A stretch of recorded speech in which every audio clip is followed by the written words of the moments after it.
Good Thursday morning, July the 3rd, in the infamous year 2025. Didn't that sound ominous? Anyway, yesterday, I had a big long chat and I went off on a darn near half-hour digression like I like I'm wont to do, okay? And I was talking about one of my articles in Fate magazine, the Fate magazine uh, issue number 666 on the mark of the beast, and I talked about it, one of my speeches at a Masonic lodge gathering, and a couple of Masons walked out. We talked about that, and I promised you, I teased you, I was going to read at least a section or two of my article that I wrote, 666, the number of the beast. But then I shouldn't read my emails before before breakfast. Because I get emails and a lot of good questions. Truly, they're mostly really good questions. But for years and years, I get a very similar question about um, uh, somebody who is concerned whether their magical order that they just joined, or that they're thinking about joining, uh, or that well, whether it's the real one or not, and if I would, is this the one I would recommend, or is this the real one? Okay, and there's only a couple of major historic groups that I am confident in saying, oh well, if you're looking for the real one that has comfortable paperwork, I'm sure you could join the Masonic lodges, but even they go back a few years and they have schisms and they have arguments over who's real and who's not. But there's a couple, and as far as well, but which Rosicrucians are real? Which are the true ones? I want to join the true one. Okay.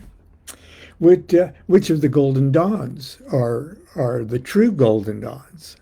I want to join the true gold. You're asking me what is truth, is what you're doing, and you know what the answer to that is?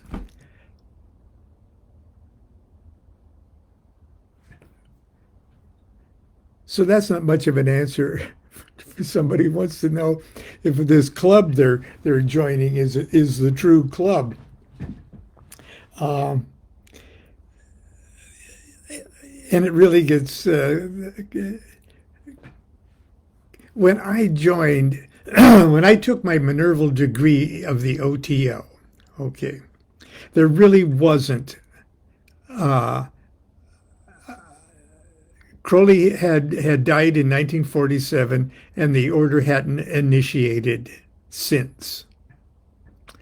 And the head of the order, Carl Germer, uh, thought it wise to, instead of focusing on the OTO initiation ceremonies and experiences, which to me is the good stuff. It's the good goodies.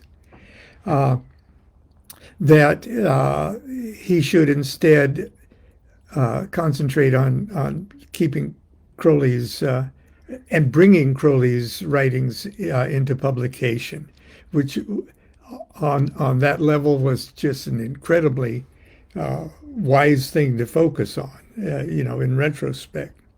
But in a sense, it allowed the active members of a functioning OTO lodge that functioned, throughout before and throughout World War II in first Vancouver and then in California, allowed it to go extinct.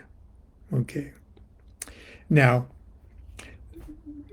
the initiators that initiated me into the OTO, in a sense, did it with the authorization papers that Crowley had written while he was still alive for Grady McMurtry to he was authorized to take control of the order in case of an emergency. Okay. And it said subject to the approval of Carl Germer, who was the head of the order at the time. Well, I guess they didn't deem that it was an emergency enough while Carl was alive to try to activate those papers. They were presented to Carl, but there wasn't an emergency. Oh, all of this is on half a dozen occult order history websites. But anyway, Grady deemed that it was with the death of Carl Germer that this was an emergency enough, and there was no one else in town that was great. If it was going to get resurrected, it was going to have to be him. Okay, I didn't know any of this shit when I took that bus from Costa Mesa to Dublin, California, in November of 1975 to be initiated, to take my Minerval initiation in the OTO. And it was just Grady and Phyllis, two ninth degree members of the initiate members of the OTO, in a sense, activating those papers, but in a sense, it was ninth degrees bringing a Minerval into the order with the proper ceremonies and solemnities.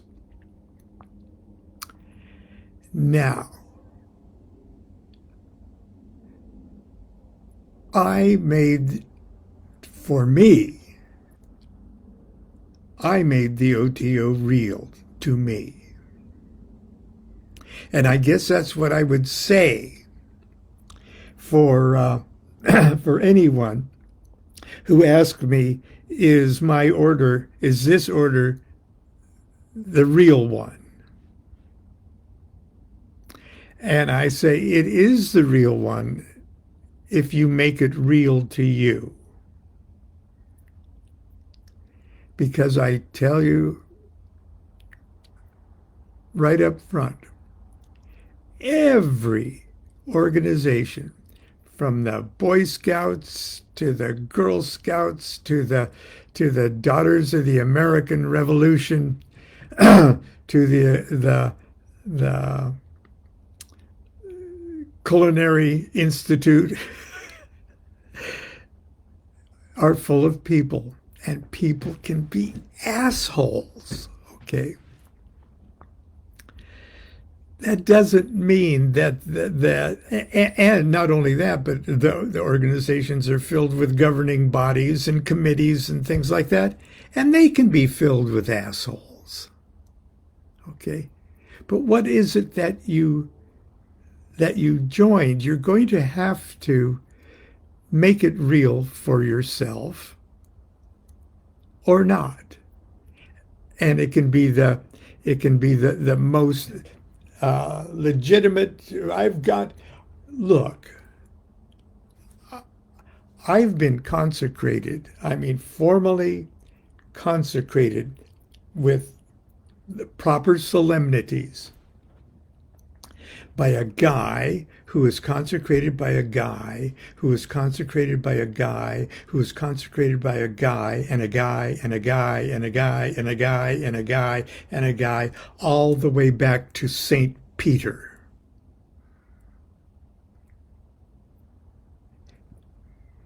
Is my Christianity real? It is what you make it yourself, okay? Now, Rabbi Lamed Ben Clifford, okay, brilliant rabbi, little crazy and eccentric. Well, here I'm going to. This is from the beginning of the Son of Chicken Kabbalah. Here is my membership card into an organization called the Zerubbabel or the Zerubbabel Institute of Philosophical Youth, or ZIPPY. And I'm a member of the Atlantis University chapter. This is to certify that Frater So Far So Good wallows guiltlessly in the non-sectarian freedom of thought exemplified in the mystical science of the Chicken Kabbalah of Rabbi Lamed Ben Clifford. Because of that act of intelligence and good taste, is entitled to the honor and respect of all self-assured and unpretentious seekers of truth everywhere, and forever is entitled to bear the august title of Chicken Kabbalist. Hell no, I don't worry about it. Now, I filled in my, at that time, magical motto, Frater So Far So Good. And you know who the authority was that issued that card? Frater So Far So Good. Whatever you do, you're signing off your own letters of authorization. Now, is Rabbi Lamed Ben Clifford still alive? Does he need an heir? We don't know if he's still alive. Listen to this. Let's see.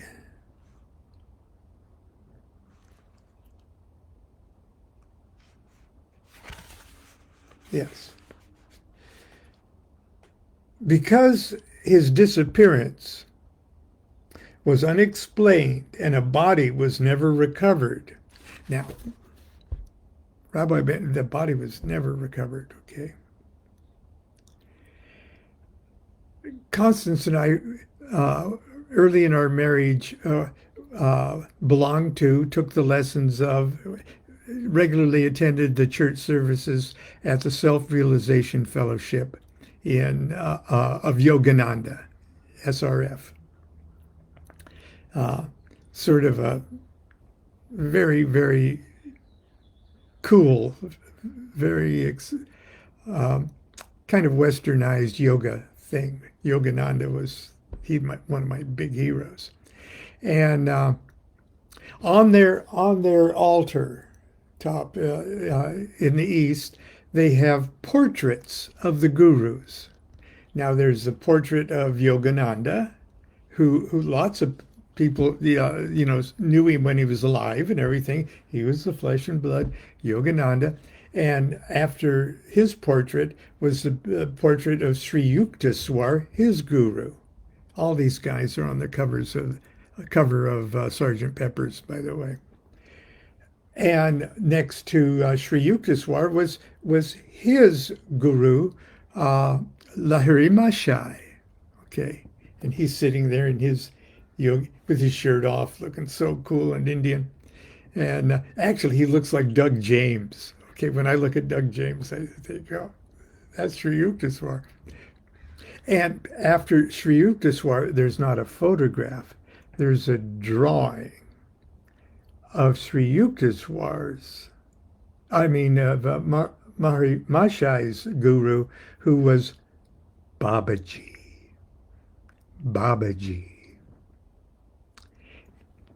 And he's looking really, really, really cool, but he's a drawing. And not a very fancy drawing either. It's just a drawing, and he's sitting in meditation, and his eyes are back and everything else. And he looks like, he looks like Hugo Anguiano. I'm sorry, Hugo. When I look at you, I see Babaji. Uh, but anyway, lots of Indian gurus and Indian yoga system, and Babaji is supposedly immortal. He's still alive and living up in the Himalayas is the story. And lots of other, not only the Yogananda line of gurus, but the others revere Babaji and take him as the source of their living authority to be the true whatever they are. And so technically we should expect to go hiking in the Himalayas and run across a cave and there'll be Babaji. But anyway, I digress. I'm going to digress one more time. Well, I better not, because that's an OTO kind of thing. I don't want to spoil a surprise. Anyway, because his disappearance was unexplained and a body was never recovered, Ben Clifford's estate languished in limbo for many years. Legal disposition of his affairs was postponed a dozen times, triggered by rabbi sightings reported from around the world. Many of these were obvious hoaxes perpetrated by grief-maddened chicken Kabbalists. Others were disturbingly bizarre and seemed eerily genuine. To this day, many remain unexplained.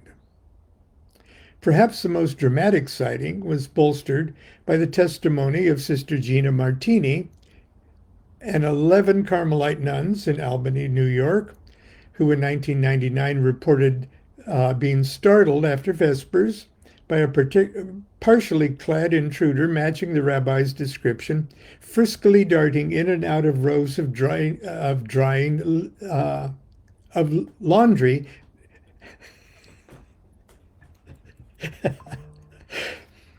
friskily darting in and out of rows of drying laundry in the convent courtyard. 2 years later, police in Orlando, Florida, responded to a disturbance inside the Noah's Ark attraction at the Holy Land Experience amusement park. A man who boldly identified himself as Rabbi Lamed Ben Clifford was subdued and briefly detained for loudly berating a teenage actor portraying the high priest Caiaphas for making lewd comments to the morbidly obese actress playing Noah's wife. Naturally, each reported sighting had to be followed up by an insurance company detective whose investigations necessitated repeated postponements of the legal proceedings. Finally, on April 1st, 2015, 10 years ago, Rabbi Lamed Ben Clifford was at last pronounced legally dead by Judge Terrence Stool of the Supreme Court of Suffolk County, New York. News of the final disposition stirred little interest in the esoteric community, most of whom, like me, were certain that Chicken Kabbalah would remain the final published exposition of the teachings of Rabbi Ben Clifford. Then, on the evening of April 30th, 2015, I received a text message from Dr. Ben Lamed. Oh my God. And that's his heir, Dr. Ben Lamed. Oh my God, or OMG, 3 bags full of LBC goodies found at BNL. Please call ASP. Apparently zippy real. Signed Gizmo. That's Gizmo Ben Lamed. Okay. Skipping ahead.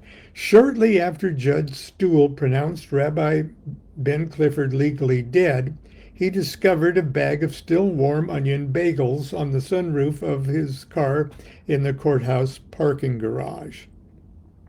Inside the bag, he found an envelope containing a tiny key along with a handwritten note that read as follows: Dear Judge, or whoever declared me legally dead. Hello from the other side. Don't freak out. Nobody really dies, but you'll find that out. Just don't worry about it. I hope you enjoy the bagels, but please don't eat the key. It unlocks the storage locker number 528 in the kitchen of the cafeteria of the Brookhaven National Laboratories, etc. Okay. The point is, in the gospel stories, after Jesus's crucifixion, they had visions of him. Okay. The idea was, no, the master's alive. Okay. It's not an uncommon device of great religious institutions. Does that mean that his meat body flew up into the sky? Probably not. But can you see what I'm getting at? Now, of course, religions formed around that myth, some of them awesomely mystical and personally illuminating, and some of them monstrously military, geopolitical, genocidal hideousness for millennia. But what is real? Okay, wars have been fought over which is the real mystical, subtle thing. Don't get caught up in it. It is what you make it real. Okay. Get what you can out of it. Most all of them have something absolutely gold, a treasure that of an experience if you allow yourself to give it that experience, to give yourself that experience. You don't have to be overly patriotic about what organization or order you belong to. You are the one that does all the work. Ultimately, you're the one who's initiating you. Even if that person behind the robe or behind the apron is a total asshole and a jerk. No, for a moment, they're initiatory angels and they're yours. But you got to drag the truth out of them to digest it yourself. Okay, God, I digressed. You didn't get to hear. Well, let's see. It's too long to. I guess I'll have to do it tomorrow. I've got an 11 o'clock interview. Anyway, I hope you noticed that I'm wearing another kind of aloha type shirt. This is one of the 3 Constance got for me at the church. They're brand new too, at the church rummage sale next door. So she doesn't dress me funny, does she? Okay, until tomorrow, continue to be good to yourself, be good to each other. Because today is National Appreciate Yourself in the Mirror Day, or something like that. It is. So when I say be good to yourself, when you look in the mirror, no matter what you look like, tell yourself, yeah, I always wanted to grow up to look like that. Even if it's for a day. Do what thou wilt shall be the whole of the law. Love is the law. Love under will.